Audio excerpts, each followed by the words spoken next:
This is day 3 of going through the papers. Today I am going through more folders. So I went through folders yesterday, and I have 2 full bags of trash and paper and whatnot. The thing is, I know, because I know it's not eco-friendly. It bothers me, but I also know that people say too many papers can be a fire hazard. Now, I don't know if that's true or not. People can get upset or whatever. I think I don't know, I feel bad that I'm doing it, but at the same time, for people who hoard papers, I think there's a line between when it's not okay and it's, if I was stubborn still, as I usually am, I think I blame it on family genetics. If I was stubborn like I was as a child, it would be 10 times worse. As a child, people couldn't touch my stuff. And if you did, I knew you touched it. I knew. Because everything had a spot. And even the tiny things, I knew if they were moved. If you took something from my room, I'd also know. So, you know, you can imagine when my parents would go to my room and they would start cleaning, it would be a tantrum. As like a young child, a tantrum. As I got older, it became yelling. And then as I got to middle school, also yelling. So, like, middle school was just time where kids just want to be accepted, just want to have fun. And I think middle schoolers are very harsh. They are quick to judge. They will tear teachers down limb through limb verbally. That's just what they do. I don't know if you guys know it, but around East Coast, kids find learning to be a joke. It's actually pretty sad. I don't know if it's all my classes, but all my classes, most kids saw life and education as a joke. And I feel like a lot of my friends could probably, the friends I had in the past could probably understand that. Because, kids just, didn't take class seriously. I think I took it too seriously. But I really just wanted my dream so badly. I was, that determined. When you're that career-driven that you just throw social life out the window slightly. But I also really wanted a social life. But I think in some ways I'm glad I didn't follow into most of the things that a lot of people did. I think I'm glad that I waited to more see the world as I got older, because I actually, I feel like I have a healthier life than if I was to do the reverse. Because my life got very unhealthy in college, and it took me a while to realize that, and then want to change my life. Where so many kids realize that, I think, in high school, where I didn't really have that. So like I said, it's just middle school is just a very strange time. It's just it's kind of strange. I wish there were some changes. I definitely wish I could have made some changes. I think that would have been helpful. But as a child, so flash to getting home from school, and I'd have my sweet snack because I was an extreme sugar tooth back then, and I was very experimental with sweets, and I actually made some really great ideas that I'm very happy about. But I can't go back to that lifestyle. This is really bad. If my parents were to clean my room, it would just be yelling, and I would just a lot of yelling. Hello, editor me. This is June 14th. Currently, I have a cold I caught from one of my relatives. If anyone's watched this, I'm summing up a few sections of me talking and going on and on to get to a point. What I'm summing up is stress management. I didn't learn anything about that until high school. Middle school, it was kind of confusing. I think there was just a lot of students in the study skills that I was in, and teachers didn't get to all of us. I think that might have happened. I don't remember learning stress management techniques at all. I do remember having a counselor who was kind of harsh with me, and I don't remember her healing any of my problems, actually.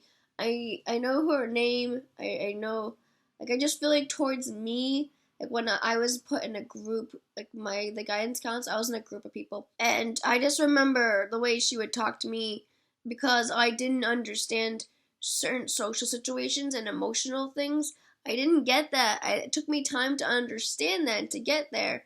But, yeah, I didn't get to learn much. I don't remember much helpful anything coming out of middle school on a stress management level. It was more of what I learned was more academic and art-based. And that's what went into high school. Middle school was kind of shitty on how people are.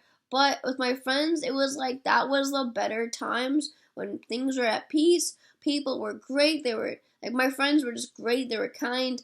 That's when life was good. Flash to high school is very different. People changed, and I don't feel like they changed for the better because I just remember things just not going well and people becoming meaner. And I don't understand that or where that came from, but I also don't live with people. So I only live with my household. So it's like I didn't live with my friends, so I didn't see whatever was bothering them or whatever was going on. I wasn't able to see that. But I just remember that you had really nice people, and then you go into like high school and like things just go sour. They just go not good, and they just become meaner, and it's very strange. And become rude, and they say things that they shouldn't say, or they say things that are really hurtful or really toxic to your mental health or emotional health. So it's like a matter of all of that. So middle school was like the good times, but like on a level of how I was in middle school, I accumulated a lot. I was the kind of person that I had to buy something out of every store that I went into. Every store I went into, I had to buy something. And I don't know where that came from. I don't know why it did, but it did. And I accumulated a lot. As a grown adult now, I do have a lot of regrets on that level because I accumulate too much and it's hard to get rid of stuff. Or I get too sentimental. So that's the problem here. Is I accumulated way too much in the span of my lifetime. It's happened. Okay, you have a person with ADD and they don't like change. Most kids do not like change. That's another thing. So that happens. I didn't like change then. I'm fine with it now, but like I didn't like change then as a kid, and it doesn't mean anything about me as an adult now. It doesn't mean anything because that's like two different lifestyles, like they're two different lifetimes. But yeah, I didn't like change, and I dealt with it by yelling at people because I couldn't, because my family were all Italian. We all yelled at each other. That's just what we did.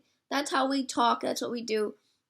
It's not bad. So it's like, that's just how it is. But I will tell you, if a stranger yelled at me, that like bothers the hell out of me. Because like, it's different if it's my parents or my family. It's like, I get that. But if a stranger were to yell at me, like, holy shit, like that's a scary feeling. Because that's unpredictable and I don't know what goes on behind their mind. But at least I have my own family figured out. But like, that's different. Like, strangers is different. To what I was saying, middle school. So, to any of the people from high school, if you're watching this, hi, hello. You might have been extremely toxic to my well-being. Either you knew it or you didn't know it, or you're just, I don't know, you're bored out of your marbles and you like to pick on the things that you thought were weak. You probably thought I was a weakling. Well, I was following the school rules. If I knocked you out on the playground, I'd probably get in trouble. But I played by the rules. That's what kids do. If you want to get farther in life, you play by the rules. But I probably was imagining knocking you out in my mind. Like, I probably imagined, even if I was quiet or giving you the evil eye, something was going on in my head. Something was happening. Because I was imagining a different world, a completely different world where I could break the rules and I could do things. And none of that would have happened in the first place. I learn differently, and I mature slowly. So let's pick on her because, hi, as an adult, hi. Really, it's just pathetic. I could go on and on about my hatred for bullies and like how upset it makes me. And now, I guess I stick up for kids because I feel bad that they're going through this. We had people come into our school to talk about bullying. You have to be nice. That's what they say. You have to be nice. The Catholic. We have to see the good in everybody. That's what we do. That's what we do. And I tried for this for most of the part, but some people were just pain in the ass shitheads. They were completely terrible, and now they're like nurses and teachers and parents and like working with children with disabilities. And I'm just like, what on earth makes you think you should work with kids with disabilities? Concerned for those children that you are now working with, and I don't feel like you deserve to be able to be around those blessings because children are complete blessings. I think you probably pick the easy route because most people think that teaching is easy when it's really not. But like, as an adult, I have heard of so many teachers that just shouldn't be teaching, and I bet they were bullies growing up. I also don't know why these and never-ending cycles happen. It's something else, and I think the teachers just don't do anything. I don't know if they enjoy it or what? Are they sadists? Are teachers sadists because they don't try to protect the kids from getting bullied? They don't do anything. Private schools are too wild, and it's actually extremely concerning. So a lot to look up to, and yeah, I'm at a point because I've been getting rid of stuff so much, clothing and stuff. I actually like seeing space on my floor. I really do. knowing that my under my bed is clear and like my floor is clear. Think about it, it's like a really nice feeling. And I actually am the kind of person that I cannot stand clothing on the floor. That was just me growing up. I think it's because I'm allergic to dust, and so it's like I just can't. There's kind of like just different things. And it's like I just know that I don't like having too much stuff. That's the part I'm at right now. I don't like having too much stuff. I also realized a big time when I went to Ireland, I had to lug my suitcase and stuff around with me. I had like 4 bags. Like, what in God's name was wrong with me? I packed like I got so excited just to travel. I packed outfits for like every occasion, and I really like organized what I was gonna wear because it really meant a lot to me. Like clothing means a lot to me, so it's like fashion's a big deal. You go to Ireland. I didn't realize I should have prepared better for the weather, but it wasn't even the weather. It was carrying all my stuff around with me. I was getting tired. I would fall asleep on the bus. I was so tired. I can't do that. And if I think about it, after watching all the van life videos and tiny house videos, if you're gonna move from state to state or whatever, you're gonna lug all your crap with you. It's like that's heavy. That's too much. And through watching so many of the videos of like minimalism and RV life and van life and tiny houses, I don't need as much. If I'm gonna ever want to move place to place, that's not gonna happen. I can't be lugging my crap around with me. And I understand with like my furniture, I can leave my furniture behind. I am blessed with the most beautiful furniture I think that I've seen in a very long time, and I need to try. I need to treat it better. I do know that. Some things are just really important furniture wise, but yeah, it's just crazy. So I learned a lot on my Ireland trip, not just from the history, not just from the land, and not just from the culture, everything around that, but just as a person. I was just realizing how much crap it is that I'm carrying, and I don't like it. Yeah, so it's crazy. So I can't go backwards. That's not healthy. I need to go only forwards. So forwards, as in like I have a lot of books on the side of me. I need to go through. A lot of them are magazines, and the most of my books that are not like art books are actually comic books. I have a lot of comic books. I don't know what to do with them all. You probably won't see any of these videos for a while. I don't feel comfortable posting right now. I will post it when the time is right. It's probably gonna be deeper into summer. With the papers, yeah, I'm just going through stuff.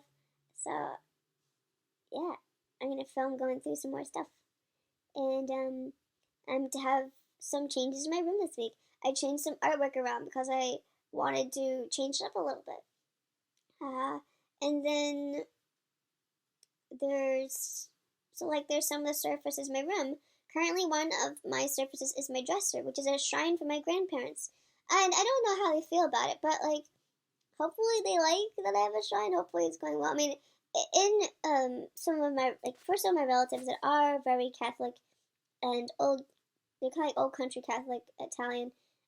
We have like people have shrines. My house doesn't have any shrines, but I actually really love traditions, and I love going back to traditions. So I wanted to have a shrine for my grandparents because it makes sense, and I'm not that close to the cemetery where I can just see them. So in a way, I like seeing their photos and stuff around them that either was theirs or reminded me of them. So yeah, that's kind of like what it is. I have my mantle of little things, but I'm gonna change it to antique cameras and then some photos. Then my bureau, my TV stand, and then my perfume section. So my TV stand needs to like be a little lessened of what it is. It looks like a little fairy house, but also there's a tiny little village set from I think Paris that got at a yard sale. No, it was a church fair, yeah. And then my bureau, and I need to work on my bureau, but yeah. So it's kind of like there's like some stuff still. And my closet capsule wardrobe. I want to work on that too, but yeah, it's kind of where I'm at. I think self growth in this quarantine time is very important. And if you have time to figure out more about yourself and more about the life you want and the life you want to be surrounded by, this is the time. Time for self growth.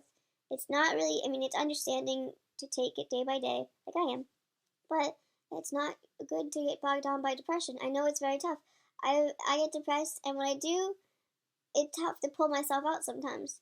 My mom tries her best to help cheer me up, and through that I try to cheer up, and I try to see different pictures. But yeah, it's like an up and down thing you can't really control. So I do understand that.